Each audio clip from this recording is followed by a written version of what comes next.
Capsicum আর chicken দিয়ে এরকম একটা রেসিপি বানিয়ে সবাইকে অবাক করে দিতে পারেন। খুব ঝটপট এবং খুব সহজেই তৈরি হয়ে যায় এই খাবারটা।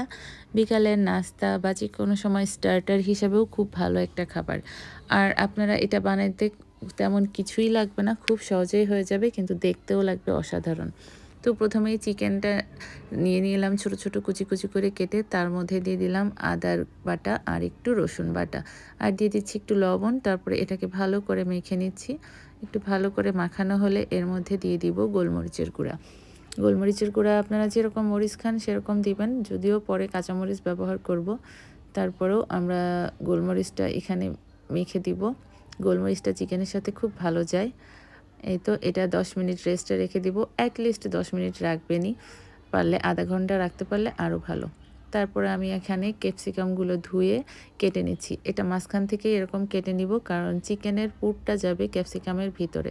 আর ক্যাপসিকামগুলো আমি এখন ভিতরটা পরিষ্কার করে নিব, এর ডাটাটা ফেলে দিব, আর ভিতরে যাতে খুব সুন্দর করে আমি পুর বসাতে পারি সেজন্য এটা পরিষ্কার করে নিব, যাতে সুন্দর একটা বাটির মতো হয়, কারণ স্টাফটা ভিতরে থাকবে।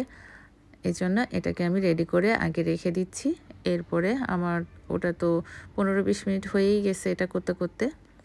তো চলে গেলাম ফ্রাই প্যান চুলায় দিয়ে এর মধ্যে দিয়ে দিচ্ছি বাটার। এখানে আপনারা সয়াবিন তেল বা ঘিও দিতে পারেন, বাট আমার কাছে চিকেন ভাজাটা সবসময় বাটারই পছন্দ। আর বাটারের সাথে কেন যেন চিকেনের এই ভাজাটা খুব ভালো অ্যাডজাস্ট হয় আমার কাছে মনে হয়। তো আপনারা চাইলে সয়াবিন তেল বা ঘিও দিতে পারেন। এইবার ওই যে ম্যারিনেশন করা চিকেনটা দিয়ে দিলাম, দিয়ে ভালো করে লাল লাল করে ভেজে নিব। এটা চুলা জাল বাড়িয়েই করে নিব, কারণ এই চিকেন যেহেতু ব্রয়লার চিকেন নেওয়া খুব বেশি সময় লাগে না, এটা ভাজতে ভাজতেই সিদ্ধ হয়ে যায়। আর ছোট ছোট কাটা তো খুব একটা সময় লাগে না।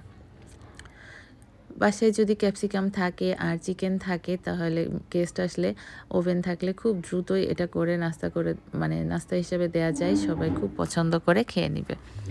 আর এভাবে চিকেন ভেজে আমি সবসময় রেখে দিই।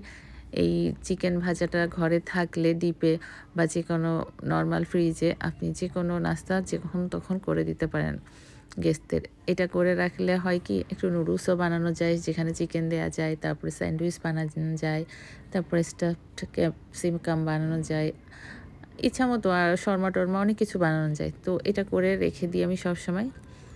যাই হোক, এই যে এরপরে আমি দিচ্ছি কাঁচামরিচ। চুলাটা কিন্তু বন্ধ করে দিয়েছি, আমার চিকেনটা লাল লাল করে ভাজা হয়ে গেছে। তো শুধুমাত্র কাঁচামরিচটা মিশিয়ে নেওয়ার জন্য এখানে দিয়ে দিলাম। আপনারা চুলার উপর না দিয়েও করতে পারেন। যাই হোক, এবার একটা বাটিতে নিয়ে নিয়েছি। এখন আমি এই চিকেনটা পুর হিসাবে দিয়ে দিব ক্যাপসিকামের ভিতরে। এই যে ক্যাপসিকামটা ভরাট করে দিচ্ছি। সবগুলো একই করব। আমি এখানে 6টা করেছি, কারণ বাসায় মানুষ কম, 6 জনে 6টা খেয়ে ফেলেছি। সাথে অন্য নাস্তাও ছিল, যদি শুধু এটাই খেতাম হয়তো 2টা করে খেতাম। যাই হোক, এই যে সুন্দর করে চিকেনটা এর ভিতরে দিয়ে দিচ্ছি। তারপরে লাগবে মোজারেলা চিজ। মোজারেলা চিজটাই দিতে বলবো, কারণ এটার সাথে মোজারেলা চিজটাই ভালো লাগে। স্লাইস চিজ এটার সাথে একদমই যায় না, ভালো হবে না স্লাইস চিজ। তো আপনারা চেষ্টা করবেন মোজারেলা চিজটা দিতে। তো আমি মোজারেলা চিজটা এখানে কাটার দিয়ে কেটে কেটে উপর দিয়ে দিয়ে দিব। যে যে পরিমাণে চিজ খান সে সেরকম পরিমাণেই দিবেন। দেখেন এখনই কি সুন্দর লাগছে। চিজ দেওয়ার পরে এটা যখন ওভেনে দিবেন, চিজটা গলে থাকবে, দেখতেও সুন্দর লাগবে, খেতেও খুব মজা লাগবে। বিশেষ করে যাদের চিজ পছন্দ। আমার মেয়ে তো ক্যাপসিকাম খেতে চায় না, ক্যাপসিকাম বাচ্চারা মোটামুটি খেতে চায় না, তারপরেও আমি যখন এইভাবে স্টাফড চিকেন বা স্টাফড ক্যাপসিকাম করে দিই চিকেনের পুর দিয়ে, খুব মজা করে খেয়ে নেয়। বিশেষ করে উপরে চিজ থাকে, ভিতরে চিকেন থাকে, এই লোভে লোভেই ওরা ক্যাপসিকামটা খেয়ে নেয়। যাই হোক, এই যে আমি দিয়ে দিচ্ছি। আমার এখানে যেই চিজগুলো নিচে পড়তেছে আমি সবগুলো উঠায়ে এর উপর দিয়ে দিয়ে দিব, কারণ এটা পরিষ্কার জায়গা, নষ্ট করব না কিছু। এই তো এভাবে চিজটা দিয়ে, আর এটা যদি আপনারা ইলেকট্রিক ওভেনে দেন 20 মিনিট মতো লাগবে 200 ডিগ্রিতে। আর যদি হচ্ছে মাইক্রো ওভেনে দেন 10 মিনিট, আর 1 মিনিটও বেশি লাগবে না, খুব দ্রুত হয়ে যাবে। আমি প্রথমবার করেছিলাম মাইক্রো ওভেনে, সেটা আমি লাইভে দেখিয়েছিলাম, খুব দ্রুত হয়ে গিয়েছিল। আর এবার করছি ইলেকট্রিক ওভেনে, তা দেখলাম আর কি যে কেমন হয়, কতটা সময় লাগে। তবে চুলাও করা যাবে। ফ্রাই প্যানে সামান্য একটু পানি দিয়ে এইভাবে বসাই দিয়ে ঢাকনা দিয়ে ঢেকে রাখবেন মিডিয়াম হিটে। তাতেও হয়ে যাবে ১০ মিনিটের মধ্যেই। এই যে আমার ওভেনে দিয়ে দিলাম।